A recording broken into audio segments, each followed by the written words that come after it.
So I'm going to show you a full tutorial on the basics of how to get started with Camtasia Studio 8, and then I'll have follow-up video tutorials at a later date showing you more of the in-depth stuff using the program. So first things first, there are two different programs here that's running. So the first one that's running that you'll see down here on my taskbar is the recording software here. As you see the time going there, I am recording using the Camtasia Studio Recorder, but the program I'm going to be talking about today is the video editor that I'm going to be editing the screencast with, which is Camtasia Studio 8, and it is by TechSmith, and I'll put all of the links in the description below to where you can go and purchase the software for yourself if you do not have it already. So let's jump into it. First thing you're going to see is over here on the left, this white area here. This is the clip bin. It can be multiple stuff as well, but to start off with is your clip bin. This is where all of your files will be placed that you're going to be dragging into to be your video. So we have audio up here at the top, we have video down here below that. In order to import media, you can do it a number of ways. We can right click anywhere in that area and go to import media, or we can go up here to this nice little quick link here and say import media, and then we'll bring up our files to where we can import certain files, whether it be audio, video, images,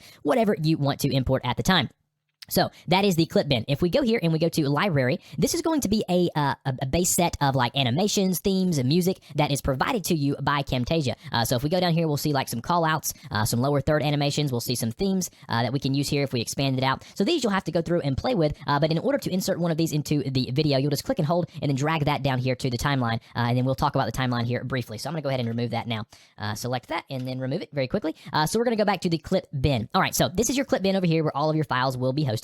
And then right below that, you'll see these little links here. This will go into more detail here shortly. And then below that, you're going to see your timeline. So your timeline here in Camtasia, I really like the way they had this set up. So as you see your playhead right here that I can drag on the timeline. And then if I drag some video, so if I drag this video here and put it in track 2, I can click and hold and maneuver that around and drag it up, drag it to the left, drag it to the right. It really does not matter. And then I can even lock my track. So I can lock that. And now no matter what I do, if I click or hold or whatever, I cannot move that. That's a great feature if you're manipulating a lot of different files and you don't want to like move your stuff around accidentally. So we'll go ahead and unlock that now. I can drag the playhead here across the timeline to show what the video is going to be. And then up here in where you're going to see the video, right up here is going to be, I'm going to change the resolution of this to be 1080p, and then we'll hit OK.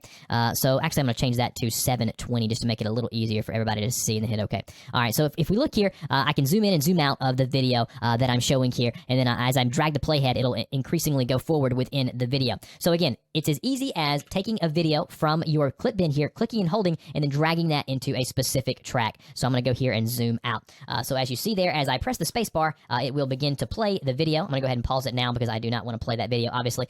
So you got your playhead here, drag it across the timeline. And in order to add audio or images to a video, all you'll have to do is the same thing. Go up here and drag this audio, and then you'll just place it here, track 3. There, it really doesn't matter. And I can even drag it down to track 2 or, whatever I want to really do as far as manipulating that there. So that's kind of how you get clips to your timeline. Let's talk a little bit about editing the video now. So let's say you want to split the clip. So let's say we want to split the video somewhere. It's as easy as dragging the playhead somewhere on the video and then going up here and selecting that video. So make sure it's highlighted blue. And then once we do that, you're going to see something here that says split. This little icon here with the line and the 2 arrows. If we click that, that will split the video in half. So by doing that, I'm able to now have 2 separate video files that I can put transitions in between. I can even delete parts of the video. So if we go here, we can even drag the playhead here, split it once more, and then we can delete this little middle part of the video by just clicking and selecting and then hitting the delete key or backspace key on our keyboard, and then we'll drag it out. So say you have a cough or something happen in the video that you don't want to be in the video, you can just split the clip, select it, and then delete it just as easy as I just showed you. Now, if you want to undo something that you have done, there's a few different options. You can hit this little undo arrow right here. By doing that, we can hit that as many times as we want, and I really like this feature because the more that I hit that, I can go back as far as I want, and then I can go ahead and have the video back to its original state really quickly. So that's the split key, and that's the undo key there.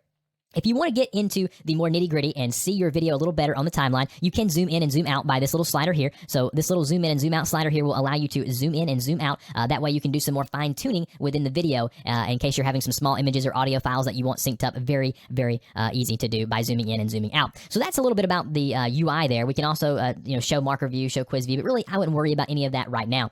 So I'm going to go ahead and zoom back out on my timeline and show you a few different things. So let's say we want to add a zoom in effect on our screencast. So we want to zoom in on this box here that we see on the screen. In order to do that, you'll click on the zoom in or pan option here, and then you'll see a few different things. You'll see the scale, you'll see what percentage it is at currently, and then you'll see this little drag scale here that we can drag. So if I click and hold and drag that here, you're going to see I'm zooming in on that area of the screen. So I'm zooming in to say 95%, and then if I go over here, I can actually manipulate this to where it's centered on the screen. So now when we play this video, I'm going to go ahead and mute my audio so you do not hear it. Now when we play this video and press the space bar, it will now zoom in right where we told it to. So now it's going to zoom in right there, very easily and very slowly to make it a nice professional looking screencast.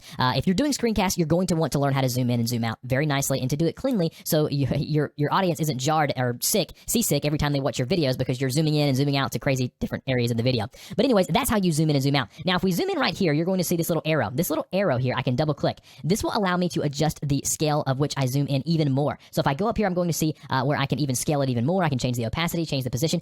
I wouldn't really mess with that right now, but if you wanted to, you could. Now, if you wanted to adjust the speed at which you zoomed in or zoomed out, we can take this little arrow here on the timeline and we can drag it to where it's even longer. So now when it zooms in, if we press play, it'll take a lot longer to zoom in. So as you see there, it's just that slow zoom in effect. There really wouldn't be too much purpose for that unless you just really wanted to do something kind of crazy. But you could, extend that by just clicking and holding and dragging that arrow out. So you can do the same thing to speed it up or to slow it down. So that's how we zoom in on something. Now let's go ahead and see if we wanted to add a call out. Now a call out would be like something like a box on the screen or a circle on the screen to show a specific area on the screen. So let's go ahead and do that. So right here by the zoom in and pan option, you're going to see something that says call outs. Let's select that option now. And then up here, you're going to see a bunch of different shapes. Let's go down to the bottom here and expand it out. And we'll be able to see a few different things.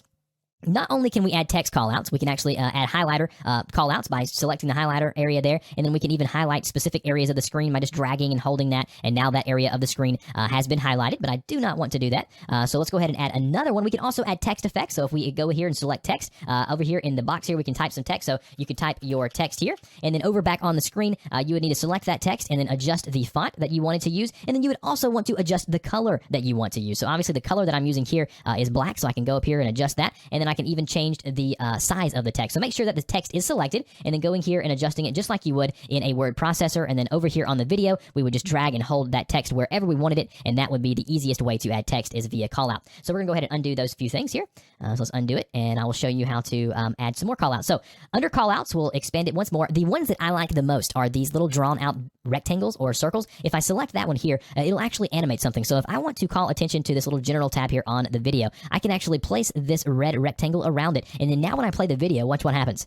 A nice little rectangle is drawn around that. Not only does it look good, it looks sharp, but it also serves a purpose to draw attention to a certain area of the screen or screencast. And that's a little bit about callouts. Obviously, there are much more that you can do with them when you expand out. You can do arrows, you can do X's and stars.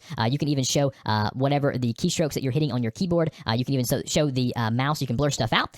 So that's probably what I need to show you. So you can blur stuff out. If you got personal information on the screen, you can select the blur callout, and then right here, wherever you wanted it on the screen, you can just blur that area of the screen out. So that's a pretty effective and great feature to have as well. And then it's as easy as selecting the callout on the timeline and moving it around to adjust where it is on the timeline. And then you can just select it and then hit the delete or backspace key to delete it very, very easily. So that's a little bit about callouts, a little bit about zooming in and zooming out, which will be the two main things you're going to be doing when you're using this software to do screencast. Now, if we go over to audio, I'm going to show you a few things on audio, and then we'll wrap this up. So audio.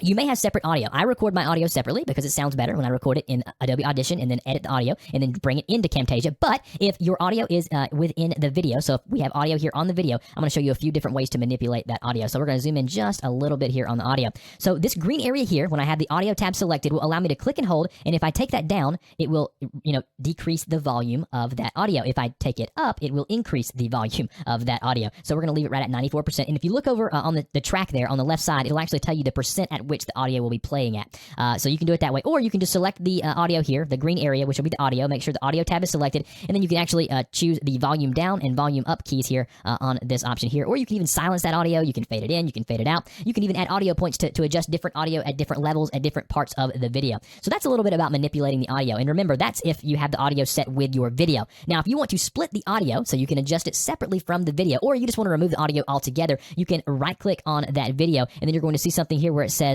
edit audio. That's what we could do there. So I'm going to go ahead and go back to our clip bin, and then if we select that and then right click, we can actually go here and see something that says separate video and audio. If we click that there, we'll now have two different tracks. So this track here where you see the WAV file, that's going to be our audio. This below that is going to be our video. Now, if we wanted to differentiate these tracks and so we knew what they were, I could actually double click on track 3, which is what the name is now, and I can actually go through here and I can actually label this audio. So if you have a whole bunch of different tracks going on through here, you can actually go here and double click and readjust the name of those tracks. So that's a little bit about that. Now, when we're ready and we're done and we want to export the video, what do we do? Now, we have a few different options within doing that. We have this button here that says produce and share. If we click that down arrow there, we can do a few different things. We can produce and share. We can share to Screencast, share to Google Drive, or to YouTube. The one that I always do is produce and share. With this, you're going to see the production wizard come available to you. This here, you're going to want to choose how you want to export your video. Now, there are a plethora of options. I have actually set up a preset that's called YouTube Video for myself. In order to add or edit a preset, we would go here and select Add or Edit Preset, and then choose how you want to export it and what format you want to export it into. I'm going to go ahead and choose my preset, which is YouTube Video, which is 1920 by 1080, which is 1080p, which is a great fidelity. But if you wanted to do that via just the MP4, you could just do that right here, MP4 only up to 1080p. So you choose how you want to, export your video, and then once we do that, we'll hit the next button there, and then here at the next option, we'll be able to name our production. So put your name here, and then you'll be able to choose the folder in which you want to export to. So if you want to export to your desktop or whatever it is, just select that folder there and then choose wherever on your computer you want to save it to. And then once you're done, you will then hit finish. Now, there are a few things that I need to show you when it comes to what you're doing. So whenever it's rendering the video, which is what it's doing now. So if we see here, it's rendering the project. So it could take a while depending on how large the files are, how long the video is, or whatever.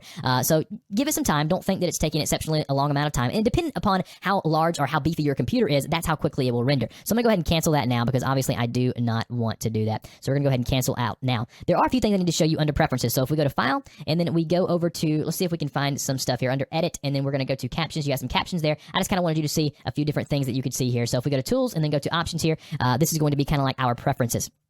So under the program, you're going to see a few different things. You got your program here, you got your partners, upgrade options, hotkeys, all of that you can play with at a later date. So anyways, guys, this has been just a brief rundown of how to use Camtasia Studio 8.